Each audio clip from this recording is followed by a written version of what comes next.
Create చేసినటువంటి మన director Sampath Nandi గారిని మాట్లాడవలసిందిగా కోరుకుంటూ ఉన్నాం.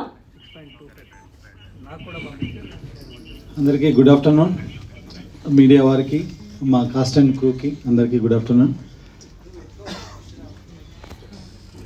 ఈ సినిమా జర్నీ ఒక 1.5 year క్రితం స్టార్ట్ అయింది.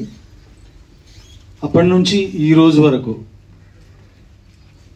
ఈరోజు ఇదిగో మళ్ళీ కలర్ బట్టలు వేసుకునేంత వరకు ఏదో జరిగింది. అది మేము చేసిన ప్రతి మూమెంట్ కావచ్చు, ప్రతి పోస్టర్ కావచ్చు, రిలీజ్ చేసిన టీజర్ కావచ్చు, ఏదైనా సరే ఏది మేము ప్లాన్ చేసి జరిగింది కాదు. అది దానంతట అది జరిగింది, అలా జరుగుతూ వచ్చింది. ఇదిగో ఇప్పుడు ఇక్కడ ఈ నంబర్ చూసేంతవరకు 3 రోజుల్లో. ఏ సినిమా అయినా మనం చేసినప్పుడు మనం ఒకటి అనుకుంటాం, ఇది నా సినిమా, నా సినిమా అని ఇక్కడ ఉన్న వాళ్ళందరూ చెప్పుకుని ఉంటారు. అలా నా అంటే, నా వరకు నా అంటే చాలామంది నాలు కలిస్తే నేను, నా వెనకాల ఉన్న నాల్లో మొట్టమొదటి నా ఆ పరమాత్ముడు, ఆ పరమశివుడు. ఆయన లేకపోతే నాకు ఈ ఐడియా లేదు, ఈ థాట్ లేదు, ఈ జర్నీ లేదు, ఇంతమంది మొహాల్లో ఈ నవ్వు లేదు. ఆ తర్వాత నా నెక్స్ట్ నా మధు గారు. ఐడియా చెప్పగానే మనం చేద్దాం, జాగ్రత్తగా చేద్దాం, జనాలకు రీచ్ అయ్యేలా చేద్దాం, విఎఫ్ఎక్స్ ఉన్నాయన్నారు, ఎంత ఖర్చు అయినా చేద్దామని వెనకాలే ఉండి వెన్ను తట్టిన మధు గారు. ఆ తర్వాత ఆ విజువల్స్కి అద్భుతమైన బ్యాక్గ్రౌండ్ స్కోర్ ఇచ్చి జనాలకి, ఇందాక అందరు చెప్తున్నారు, మీరు నోటీస్ చేస్తుంటే ఒక 100-200 గూస్ బంప్స్ అనే వర్డ్స్ విని ఉంటారు మీరు ఇప్పుడు ఈ ప్రెస్ మీట్లో. ఆ గూస్ బంప్స్ అనే పదాలు వీళ్ళందరి నోళ్ళల్లో వచ్చాయంటే వాటన్నిటికీ కారణం అజనీష్ గారు. అజనీష్ గారు, థ్యాంక్ యూ సో మచ్. మీరు లేకపోతే ఈ సౌండ్ లేదు, ఇప్పుడు ఇక్కడ ఈ రీసౌండ్ లేదు. ఆ తర్వాత సౌందరరాజన్, ఆయన ఇంకో నాలో ఉన్న ఆల్మోస్ట్ డెకేడ్ 10 ఏళ్ళ నుంచి పనిచేస్తున్నాం కలిసి. కానీ ఏ రోజు కూడా ఆయన లేకుండా ఏ సినిమా నేను చేయలా. నా సినిమా అనగానే ఆయన ఎప్పుడూ ఆయన ఎఫర్ట్స్ పెట్టకుండా లేరు. సో ఇంత మంచి విజువల్స్కి నేను చెప్తా ముందు ఇప్పుడు స్పీచ్లోనే, ఏ బడ్జెట్లో చేసాం ఈ సినిమా, మీ అందరూ సర్ప్రైజ్ అయ్యే బడ్జెట్లో చేసాం ఈ సినిమా. సో దానికి నాకు ముఖ్యమైన సపోర్టు సౌందరరాజన్, ఆయనకు కూడా థ్యాంక్స్. ఆ తర్వాత ఆర్ట్ డైరెక్టర్ రాజు నాయర్. చూసినవన్నీ మీరు చూసిన సెట్లు కానీ, టెంపుల్ సెట్ కానీ ఏదైనా సరే మాకున్న లిమిటేషన్స్లో అద్భుతంగా వేసి మాకు ఇచ్చారు రాజు గారు.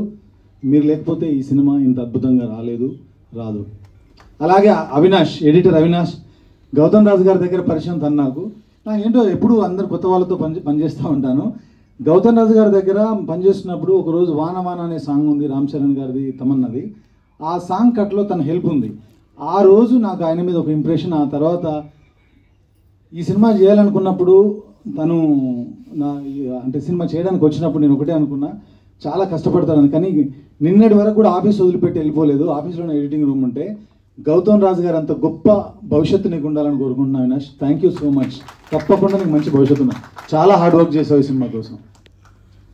అలాగే మిగతా టెక్నీషియన్స్, ఈ సినిమాకి పనిచేసిన ప్రతి ఒక్క టెక్నీషియన్, స్టిల్ ఫోటోగ్రాఫర్ రాజశేఖర్ గారు కావచ్చు, మిగతా వాళ్ళందరూ పేరున వాళ్ళందరికీ కృతజ్ఞతలు. మీరు అందరూ పనిచేశారు కాబట్టి ఇది నా సినిమా, ఈరోజు నా ఓదెలా 2.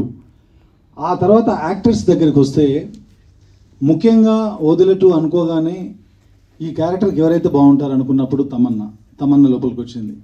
ఈరోజు మీరు అందరూ తమన్నా 20 సంవత్సరాల తన కెరీర్ ఒకవైపు, ఈ సినిమాలో తన పాత్ర ఒకవైపు అని ప్రేక్షకులు చెప్తున్నారు. దానికి అంత అద్భుతమైన నటన ఇచ్చిన తమన్నాకి, తను పెట్టిన ఎఫర్ట్స్కి, తన వెనకాల ఉన్న టీంకి, నీతాలున్న మ్యామ్ గారికి, అందరికీ పేరున థ్యాంక్ యూ సో మచ్. ఆ తర్వాత తిరుపతి.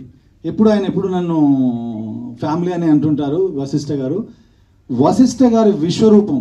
ఆయన ఇప్పటివరకు ఎన్ని సినిమాలు చేశారో, ఎన్ని సినిమాల్లో మీరు ఆయన గుర్తుపెట్టుకున్నారో నాకు తెలియదు. కానీ ఈ రోజు తర్వాత నుంచి, ఈ సినిమా తర్వాత నుంచి తెలుగు సినిమా ఇండస్ట్రీ తనని నెత్తి మీద పెట్టుకుంటుంది. తప్పకుండా రాబోయే రోజుల్లో అద్భుతమైన పాత్రలు చేస్తూ అద్భుతంగా మనందరినీ అలరిస్తూ is going to stay here for long time.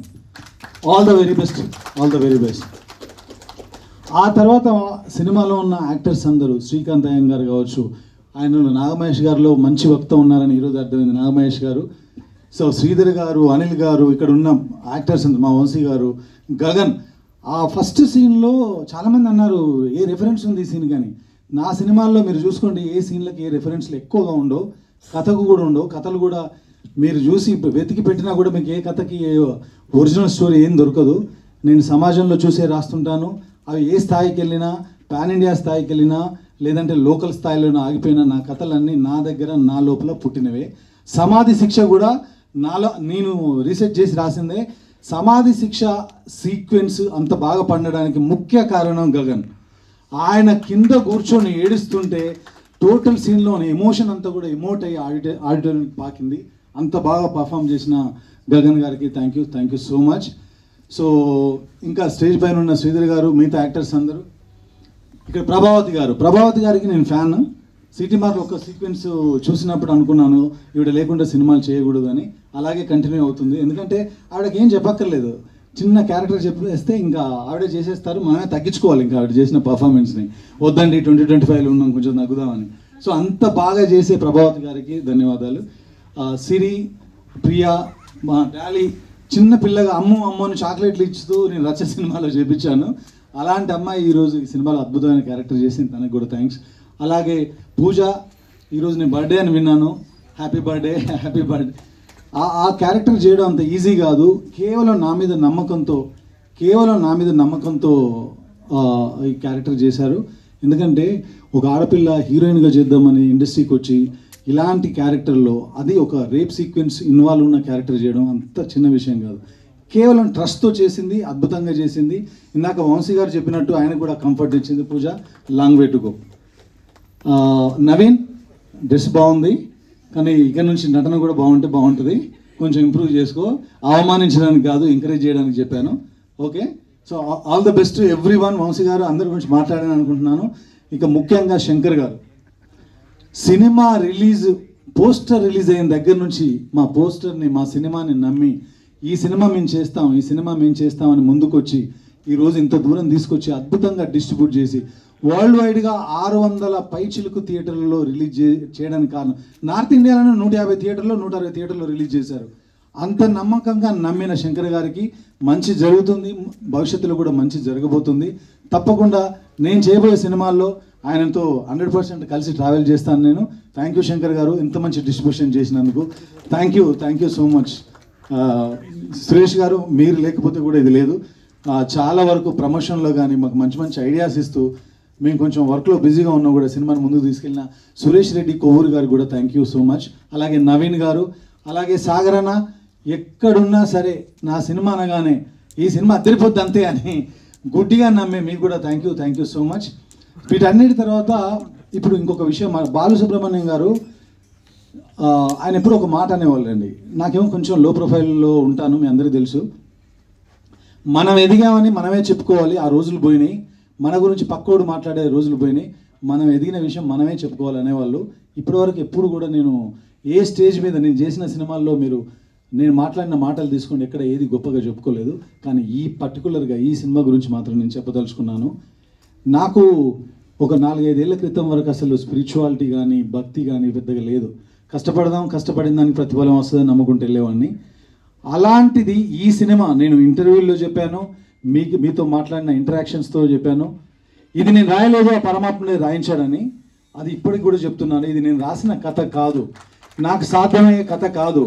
నేను నమశివాయ అంటే మీకు తెలియదు అన్నారు, నాకు కూడా తెలియదు ఇది ఈ సినిమా స్టార్ట్ చేసేంతవరకు. సో ప్రతిదీ రీసెర్చ్ చేసి చదువుకొని తెలుసుకొని రాసి ఈరోజు ప్రతి ఒక్కరూ ఆ నంది కనిపించినప్పుడు కానీ, ఆ శివుడు కనిపించినప్పుడు కానీ, వాళ్ళు పడిన వాళ్ళ స్పెషల్గా వాళ్ళు ఎక్స్పీరియన్స్ చేసిన ఎక్స్పీరియన్స్ని నాకు ఫోన్ల ద్వారా మెసేజ్ల ద్వారా కమ్యూనికేట్ చేస్తున్నప్పుడు, శివుడు ఏది చేసినా ఒక కారణం ఉంటుంది, శివుడు ఏది చేసినా దానికి ఒక అర్థం ఉంటుంది. నాలో స్పిరిచువాలిటీని నింపడానికే దేవుడు ఈ సినిమా నా చేతుల ద్వారా జరిగేలా చేశాడు. అందుకేనేమో మా ఊరు నుంచి ఫోన్ చేసి, నిన్నటి వరకు నువ్వు ప్రౌడ్ ఆఫ్ నంది ఫ్యామిలీ అనుకున్నావు, ఇప్పుడు ప్రౌడ్ సన్ ఆఫ్ ఓదెలా అని చెప్తున్నారు. ఈ జీవితానికి ఇంతకంటే నాకు ఏమీ అక్కర్లేదండి. ఒక పుట్టిన ఊరి ప్రజలు, పుట్టిన ఊరి ప్రేక్షకులు మనకు ఫోన్ చేసి ఇంత అప్రిషియేట్ చేయడం అనేది అద్భుతంగా భావిస్తున్నాను, అద్భుతంగా ఫీల్ అవుతున్నాను. కాబట్టి ఈ సినిమా అనేది ఇప్పటికే కాదు, ఎప్పటికీ నా మనసులో, నా హార్ట్లో ఉండిపోయే సినిమా, అద్భుతమైన సినిమా, గొప్ప సినిమా. ఎందుకు ఈ మాటలు చెప్తున్నానంటే, సినిమా చేసినప్పుడు మనం పోలీస్ స్టోరీ చేస్తే 100 సినిమాలు పోలికలు ఉంటాయి, ఓ లా బేస్డ్ సినిమా చేస్తే 100 సినిమాలు ఉంటాయి, ఓ డాక్టర్ బేస్డ్ సినిమాలు చేస్తే 100 పోలికలు ఉంటాయి. పోలికలు లేకుండా సినిమా ఉంది అని నేను చెప్పను, కానీ సినిమా ఉంది మాత్రం అద్భుతంగా. మీరు చూస్తే ఎన్నో కొత్త సీక్వెన్స్లు, సమాధి శిక్ష మాట్లాడుతున్నారు, సైకిల్ గురించి మాట్లాడుతున్నారు, తిరుపతి 5 ఎలిమెంట్స్ గురించి మాట్లాడుతున్నారు, క్లైమాక్స్లో ఉన్నటువంటి అద్భుతం 20 నిమిషాలు, ఆ 20 నిమిషాల గురించి మాట్లాడుతున్నారు. దీన్ని స్ప్రెడ్ చేయండి. ఎందుకంటే ఇందాక మా ప్రొడ్యూసర్ కానీ మా వాళ్ళందరూ భయపడినట్టుగా, ఒక సినిమా అయితే మనకున్న ఎనర్జీతోనో శక్తితోనో ఎవరినైనా మనం ఢీకొట్టగలం. మనం ఇక్కడ ఒక సినిమా చేయడానికి రాలేదు, తప్పకుండా ఇంకో 25 ఏళ్ళు 30 ఏళ్ళు సినిమాలు చేయడానికి ఆశపడుతున్న వాళ్ళం. కాబట్టి మీ ఎవరి గురించి కోపంగానో తప్పుగానో మాట్లాడలేదు. I respect each and every one of you. మీ విలువ, మీరు రాసిన వ్యూస్ని, రివ్యూస్ని అన్నిటిని పాటిస్తూ ముందేమైనా తప్పులు ఉంటే సరిదిద్దుకునే ప్రయత్నం చేస్తాను. కానీ ఒకే ఒక మాట, సినిమాలో ఉన్న మంచిని మాత్రం స్ప్రెడ్ చేయండి. తప్పకుండా ఇది మీరు చేస్తారని ఆశిస్తున్నాను. అలాగే ఇందాక ఒకటి అన్నా, నేను మాట్లాడతానని, ఈ సినిమా బడ్జెట్ మీరు రాసిన బడ్జెట్ కాదు. చాలామంది అనుకుంటున్నారు బ్రేక్ ఈవెన్ అని ఎప్పుడవుద్ది. దీనికి మీకు విషయం చెప్తున్నానండి మీడియా సుముఖంగా, ఈ సినిమా రిలీజ్కి ముందే బ్రేక్ ఈవెన్ అండి. అది మేము చేసింది కాదు, ఆ పరమేశ్వరుడు పరమాత్ముడు చేసిన విషయం. జనాల దగ్గరికి వెళ్ళక ముందే సినిమా బ్రేక్ ఈవెన్ సినిమా. కాబట్టి బ్రేక్ ఈవెన్ గురించి మాట్లాడుకోవాల్సిన అవసరం ఈ సినిమాకు లేదు.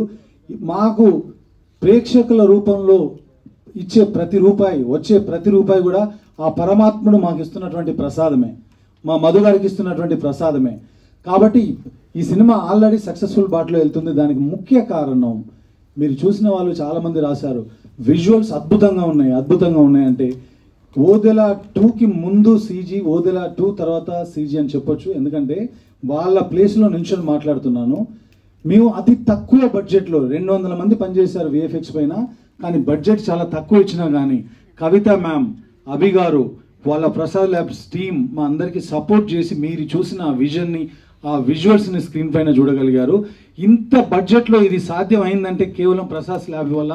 నా ఫస్ట్ సినిమా నుంచి అన్ని ఇక్కడే చేశాను, ఇప్పుడు ఇది కూడా ఇక్కడే చేశాను. వాళ్ళే కారణం. వాళ్ళందరికీ మరొక్కసారి థ్యాంక్స్ చెప్తున్నాను. అట్లాగే దానిలో ఇన్వాల్వ్ అయినటువంటి ప్రకాష్, వెంకీ, ప్రదీప్, ఇంకా మిగతా వాళ్ళందరికీ కూడా, అలాగే థండర్ స్టూడియోస్ బుజ్జి, ఎందుకంటే ఇక్కడ నేను చెప్పాలి వాళ్ళందరికీ థ్యాంక్స్. చాలా కష్టపడ్డారు. 1 సంవత్సర కాలంలో మీరు చూసినటువంటి ఆ శివుడిని కావచ్చు, నందిని కావచ్చు, ఆ నాగపాముని కావచ్చు, వీటన్నిటిని క్రియేట్ చేయడం అంత ఈజీ కాదు. మాకున్న వనరులతో ఎక్కడైనా 1% మీకు ఏమన్నా అనిపించి ఉండొచ్చు, కానీ ఇంత తక్కువ బడ్జెట్లో ఇది అచీవ్ చేయడం అనేది ఇంతకుముందు జరగలేదు, ఇక ముందు కూడా జరిగే ఛాన్సెస్ చాలా తక్కువ. అంత ఎఫర్ట్స్ పెట్టారు వాళ్ళు మా కథను అర్థం చేసుకొని. కాబట్టి వాళ్ళందరికీ మరొకసారి థ్యాంక్స్ చెప్తున్నాను. క్లిక్, ప్రశాంత్ అండ్ పృథ్వీ, వీళ్ళందరూ కూడా అందరి పేర్లు నాకు గుర్తులేవు, బట్ మీ టీం అందరికి మరొకసారి ధన్యవాదాలు. ఈ సినిమా విజువల్స్గా ఇంత బాగా వచ్చిందంటే మీరందరే కారణం.